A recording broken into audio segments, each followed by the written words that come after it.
महाराष्ट्र राज्यात सध्या 36 जिल्हे आहेत. सामाजिक माध्यमांवर 21 नवीन जिल्ह्यांच्या निर्मितीबाबत चर्चा सुरू आहे. त्यात 26 जानेवारी 2025 रोजी अधिकृत घोषणा होणार असल्याचे म्हटले जाते.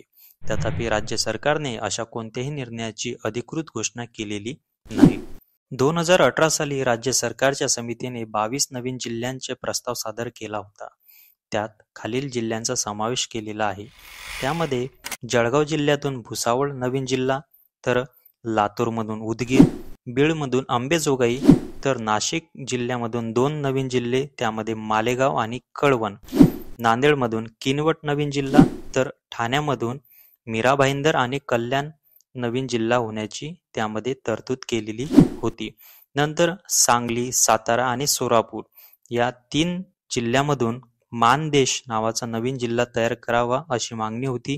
तर बुलढाण्यातून खामगाव, पुण्यामधून बारामती, तर यवतमाळमधून पुसद, पालघरमधून जव्हार, अमरावतीमधून अचलपूर, भंडाऱ्यामधून साकोली, तर रत्नागिरीमधून मंडणगड, रायगड मधून महाड, तर अहमदनगरमधून 3 नवीन जिल्ह्यांची स्थापना करण्याचे सांगितलेले होते. त्यामध्ये शिर्डी, संगमनेर आणि श्रीरामपूर. आणि गडचिरोलीमधून अहेरी नावाचा नवीन जिल्हा तयार करण्याची तरतूद या प्रस्तावामध्ये होती. तथापि या प्रस्तावावर अद्याप कोणताही ठोस निर्णय घेण्यात आलेला नाही. नवीन जिल्ह्यांची निर्मिती ही प्रशासकीय आणि आर्थिक आणि सामाजिक दृष्ट्या खूप महत्त्वाची असते आणि ही प्रक्रिया खूप किचकट आणि खूप लांब असते, ज्यासाठी व्यापक विचार आणि नियोजन आवश्यक आहे. सध्याच्या घडीला महाराष्ट्र शासनाने नवीन जिल्ह्याच्या निर्मितीबाबत कोणतीही अधिकृत घोषणा केलेली नाही.